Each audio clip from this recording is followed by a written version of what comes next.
Alright. What is up, YouTube? HPJ here, and I'm coming at you guys with my Shaddoll deck profile. So, this was a deck that, I'm not gonna lie, it is very, very hard to put this together right now.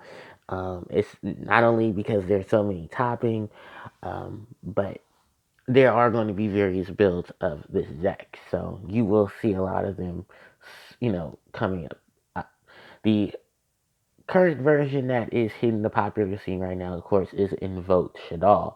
Um, don't expect to see Invoked Shaddoll in physical form because I do not have any of the Invoked cards at all. So it's pretty much either going to be a variation of variations you'll see of either Shaddoll by themselves, Shaddoll Chaos, possibly Shaddoll Kaiju, if I can ever get that together, and some other variations of Shaddoll, probably just more Chaos oriented.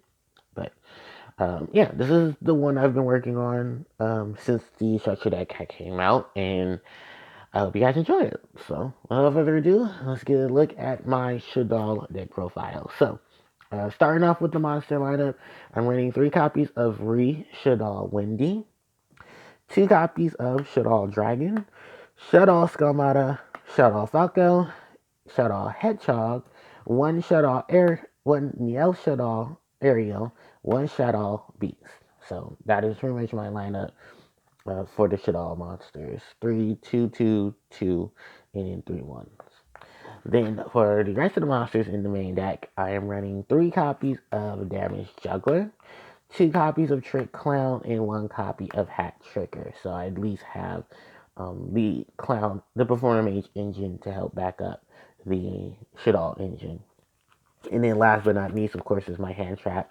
And in addition to Damage Juggler being a good hand trap, I also have Ash Blossom and Joyous Spring. So that is it for the monster lineup. That's a total of a lot of monsters. For my spell cards, I am of course running 3 copies of Shaddoll Fusion, 3 copies of L Shaddoll Fusion, 2 copies of Allure Darkness, 1 copy of Foolish Burial, and surprisingly 1 copy of Pot of Avarice. So that is it for the spells. Then for the trap cards, simple lineup of traps. So I'm just running 3 copies of Shaddoll Core, 3 copies of Resh Shaddoll Incarnation, and 3 copies of Infinity Impermanence. So that is it for the traps, and that's pretty much it for the main deck. That's a total of 40 cards. And then for the extra, I'm running 2 copies of El Shaddoll Construct, 2 copies of El Shaddoll Acapulone, 2 copies of El Shaddoll Winda. Then I'm running 1 El Shaddoll Greista, 1 El Shaddoll Shiginaga, and 1 El Shaddoll Anoilatilis. Now for the rest of the extra deck monsters, because for some reason my camera is a little off. The rest of the extra deck goes as follows. I'm running 1 Lamparolius. I'm butchering this monster name, but I'm running 1 Land. Then I'm running 1 Cerberus and 1 Phoenix to back him up, and then 1 Nightmare. I mean, 1 Barrel Sword Dragon. Then for some bit of splashing, I'm actually running 1 copy of Fortune Lady Every and 1 Leo, the Keeper of the Sacred Tree. Because surprisingly enough, I don't own a Star Eater, which I actually didn't think I had a Star. I thought I had a Star Eater, but I didn't have a Star Eater. So I'm rocking 1 Leo, the Keeper of the Sacred Tree. But that is pretty much it for the main deck and the extra deck. So let's just go over the choices itself, which pretty much I took a lot of. I had to look at a lot of places, but a lot of places were running invoked, and I don't have any invoked cards. And I told people just ahead of time, if you see the deck profile, don't expect invoked because I cannot afford invoked. And at that time, once everything started, um, once the TCG started getting the structure deck, the invoked cards shot up like crazy. So unless they massively get reprinted, just the cards that need it, I unfortunately can't build that deck at the time. So I'm running 3 copies of Shaddoll Wendy. This is pretty much one of the best cards right now for the main deck. because she has the ability to cycle summon Shaddoll monsters from your deck in face up or face down to its position. Then when she's sent to the graveyard by a card effect, you have the same option as well. She can't set herself, which is fine, but she can set Beast, Hedgehog, Dragon, Skalmata. She can set any of the main deck support. And running a three of her was something I wanted to focus on because of her added ability. And if you combine it with the new trap card, you really get a lot of stuff going with her ability. And it's a great utility card as well. So that is Shaddoll Wendy. Then I'm running two Dragon, two Skalmata, and two Falco. So Skalmata pretty much helps send the rest of the cards to the graveyard through its secondary effect.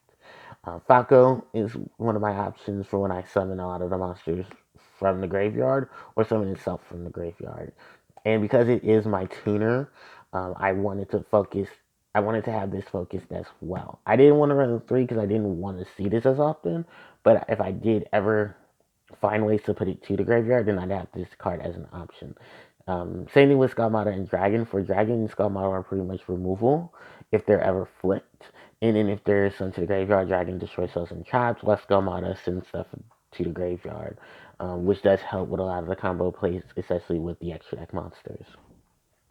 Then, moving along from the sets of those, I'm only running one Hedgehog, one Aerial, and one Beast. Now, I was considering bumping Beast to two. This is simply just due to the fact Beast has that whole draw two, then discard one, and because of the fact that the other Shaddolls monsters have their additional effects when they're sent to graveyard by card effect, I was considering bumping this to two, but then also the risk versus reward is that you're gonna have to run two of these, and then you don't want to see this as often, even with the additional support to put this card to the field. I just didn't want to risk it, so I did decide to put in one. Ariel was a different situation because I don't routinely like or dislike Ariel. The only thing about it is that she does heavily focus on the banish area, which I was considering in another build, maybe bumping her or Beast to two, just so that I can utilize her effect because I was running Allure Darkness and I needed additional draw power, and I figure, well, if Ariel does anything, Ariel could at least help trigger her ability to send stuff back to the graveyard or put stuff back to my hand. Then Hedgehog's simpler situation, just searching for either spell or getting me a monster when it's sent to the graveyard. And I didn't think that was too much of a need, um, especially because we have Wendy doing that on her own. But I at least wanted to triple up the Wendy, take advantage of at least one or two Hedgehog, and then still take advantage of it. Because it was still a lot during the deck building process itself where I had to put in, take out, and really figure out where I was going to stand with a lot of the cards. But yeah, that is it for the Shaddolls in terms of main deck. Now, I know everyone wants to ask about the clowns, and the thing about the performing mages is their versatility because of the fact that Hat Trigger can summon himself when there's multiple monsters on the board. There isn't a downside to him like there is with um, Cyber Dragon, Evil Swarm, Atagandra, and stuff like that. Like, once you know there's a lot of monsters on board, you can easily drop this card. But for the main purpose of the deck, you still have both Trick Clown and Damage Juggler. Damage Juggler being back at 3 gave me another light monster to play around with. Performer Pal Trick Clown, Poor Mage Trick Clown, just gave that added boost to a dark monster, and such a great float with this archetype because of the way cards send themselves to the graveyard. Primarily, if I ever send this card to the graveyard, it'll primarily be off of Shaddoll Fusion or through the effects of Foolish Burial. But it is a great assistance when needing a light monster to help trigger off a lot of other effects or to get into Shaddoll Construct, who is one of my main targets when I do my fusion summon. And then Damage Juggler being an additional hand trap for when I take damage, I can negate it and send him to the graveyard. That way, when he's in the grave, I can banish him to either go get Trick on or Hat Trigger, and then have them both ready for either fusion summons, exceed summons, link summons. But I don't have any exceed monsters in the extra deck, so I'm just gonna so I focused on link summons or the additional support for fusion, for exceed summons, as well as the fusion setup. So that is, of course, the clowns. And now I'm going to move on from them and focus on, of course, the hand trap of choice. In addition to Gem Juggler, and that's Ash Blossom Joy Spring. So I did cover at least the basis of all 6 attributes, minus the fact that I'm not running Wendigo. But Ash Blossom is a great choice in terms of dealing with a lot of decks right now that, of course, still search from the deck, send cards to the graveyard, or special summon from the deck as well. So that is Ash Blossom, and that leads me on to my spells. Shaddoll Fusion and El Shaddoll Fusion. These 3 cards were something I wanted to focus on at 3. I'm not running Super Polymerization in the main because that it was a lot of debate about Super Poly, and a lot of it I agree with. That does slow Shaddoll down. It's more of a side deck for Shaddoll than it is a main deck. Primarily for one instant, and that instant is the fact that I have to have someone on the field in order for it to trigger. With either of these cards, I really don't have to have anything on the field. I can drop Shaddoll Fusion, set Shaddoll Fusion, El Shaddoll Fusion, flip it on my opponent's turn, and drop a wind die by literally just dropping what's in my hand. Shaddoll Fusion, I can send stuff from the deck. With Super Polymerization, I have to have something on the field. I can't search it through any of my cards, any of my Shaddoll cards, and I still have to have something to discard for its effect. Now, if that's ever the case, it is in the side deck, then I can plan appropriately against my opponent, to flesh out a lot of floodgate monsters and stuff like that. Other than that, really, pretty much, I felt that Shaddoll Fusion and El Shaddoll Fusion were just better usage of what I wanted to have in store, and I wanted to focus on the Fusion Summon for the Shaddolls in general. I didn't take in anything, although Storming Venom Dragons and stuff like that would be great options in the extra deck as well. If if when time comes to gather those cards and have extra deck cards to support a lot more defensive plays or just a lot more competitive setup. Now, as far as the 2 of these go, the rest of the spell cards themselves follows. I am running Allure Darkness, Foolish Burial, and Pot of Avarice. Now, the wild card is probably Pot of Avarice, just because one is just fresh off the ban list. It was included in the structure deck, and I don't really like Pot of Dichotomy. No, not Dichotomy. Pot of Desires in Shaddoll, because all your targets are going to be face down. And I don't have any Pot of Extravagance because we don't know when that's getting reprinted. So I didn't want to take too much of a precaution there. Like, I could have swapped this out and made this either another monster or made this a third Allure Darkness just to play off of Aerial. Maybe in the future this might just be the extra Aerial in case just so I can combat and it can team up with the Allure Darkness effect, and then I can still set up there. The Foolish Burial is to send anyone to the graveyard, and trust me, this deck's full of targets to do such. And then because of all my dark monsters, I figured Lord Darkness would be a great splash in, just so that I have Ariel to help out. I am getting draw off of this, and then I have a lot of just sitting here and there through a lot of effects. So that is it for the spells. And then for the trap cards, just was it Shaddoll Core, Shaddoll Incarnation, and Infinity Impermanence. Because I'm not running Effect Veiler in the main, I figured I should move this over. Okay, because I'm not running Effect Veiler in the main, I figured Infinity Impermanence would be a great option. If my opponent goes first, I can easily drop this card from my hand, and I can stop out some of their, rush effects. I have Shaddoll Incarnation. This card is a really good option for a lot of things, but the thing is, it's a trap card, so you're gonna have to wait for it to trigger. Other than that, flipping monsters face up or flipping them face down does help both offensively and defensively. And then the fact that it can get a Shaddoll monster and summon it to the field either face up or face down. You just have to remember that you only use one effect per turn. So, and once that turn. So, just, know what your play around is. And then we have Shaddoll Core, which is, like I said, this card is awesome. You can send it to the graveyard, get it back a Shaddoll spell or trap card other than itself. You can summon it as a monster. Excuse me, the background. It has the ability to really just play off of any attribute. So because I'm not running, massive amount of attributed monsters in my extra deck, fire, water, and earth are still an option core can grab onto. So I don't have to worry about that. And the fact that I can synchro with core to make Leo helps. Oh no, I was supposed to synchro with something to make Leo. I forget what it was, but the stack of monsters here, and then if I did get into Star Eater, that was an option for Star Eater as well, because that's 11. And then core plus Falco makes 11. So yeah, that's pretty much it for the trap cards. And that pretty much leads us to the end of the main deck section. Now, as far as the extra deck goes, um, how do you make a 10? I run on the 4, so I can at least make Leo, and Leo's ability to make himself immune to everything while he's face up till the end till your opponent's I think to your second main phase helps out a lot. Just a heavy beat stick in addition to a lot of the big monsters in the deck as well. Then you have Fortune Lady Every. Now I know this is a wild card herself. I do run spellcasters. I have tuners in the deck.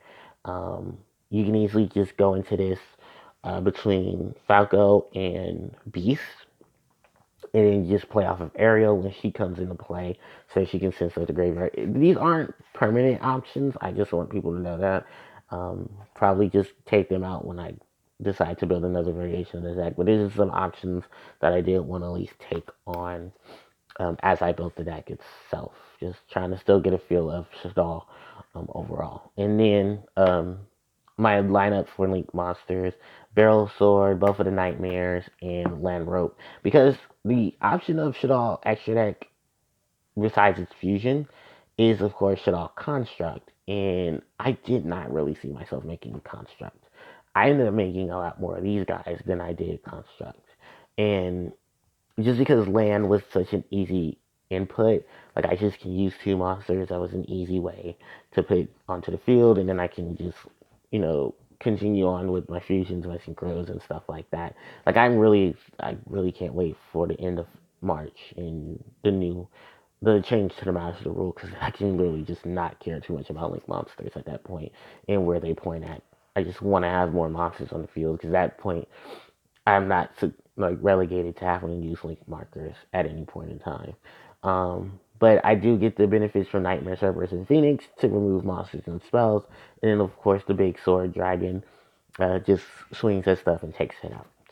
Now let's go on through the monsters, of course, for the Shaddolls. I'll start off with pretty much just the one of Greista, Shiginaga, and Anoy For the counters that they do have, they're still included in the deck. The only one I didn't include was Wendigo, because I really didn't think Wendigo was going to be necessary. Still kind of don't think she is at this point, because I don't really see myself running Wendigo. But another Tillus does stop, the summons of monsters with spells and traps from the hand, so it deals with ritual. I have Shiginaga to negate monster effects. I have Greista to help me deal with monster summon. So I have those covered in terms of negate or just lockout. Now, why I want us, just because they're just easy setups for themselves. I don't really have to worry too much about them. Um, but once they come to the field, they do have their op to deal with with things that I would not be able to deal with within the main deck.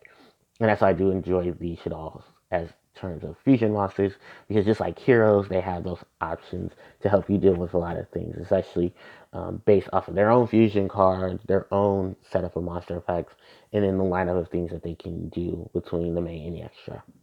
Then we go on, of course, to the big ladies themselves. So, Winda, Construct, and Aqua Cologne. Um, we'll start off with, of course, the biggest lady of them all. That's Construct.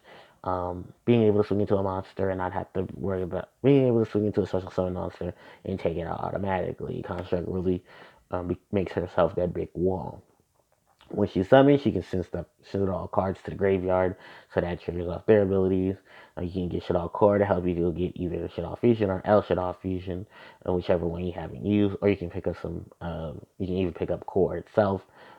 I mean, pick up a lot of other utility cards as well, and then really stretch out there. Acapulone. This is someone that I think was a great add-on to the Shaddoll archetype. I'm shocked she's not water, but I'm also glad she's not water because of the fact that we already have an Oilatillus. Now, with Aqua Cologne, she can negate stuff that's on the field when she's summoned. She does have her presence to draw a card and discard a card, which helps in terms of when she's sent to the graveyard, because in that way you can easily take advantage of triggering off monster effects then. And she's just a really good monster and a really good addition to the Shaddoll archetype. And then you have Winda, and everyone loves Winda because Winda is just another lockout card for them. And I do appreciate Winda's, stretch out ability, for the fact that she can't be destroyed by battle. Um, no, she can be destroyed by card effect if I'm not mistaken. Yeah, she can be destroyed by punch card effect. Okay, I'm thinking of Acapulone because Acapulone can't be destroyed by battle. Winda can be destroyed by card effect. And then just the presence of both of them being on the field, the force of one summon per turn. So you do have that within Winda. And just the lineup there. So that's pretty much it for my Shaddoll deck profile. And I did have a lot of fun building this. You'll see a lot more of this to come because I am working on some more forms of this, but it's going to take a while and I don't want to rush it. I want to span it out at least between now and April. So thank you guys so much for watching. Don't forget to like, comment, share, and subscribe. Don't forget to like and subscribe. And I will catch you guys next time. ACJ signing out. Take care.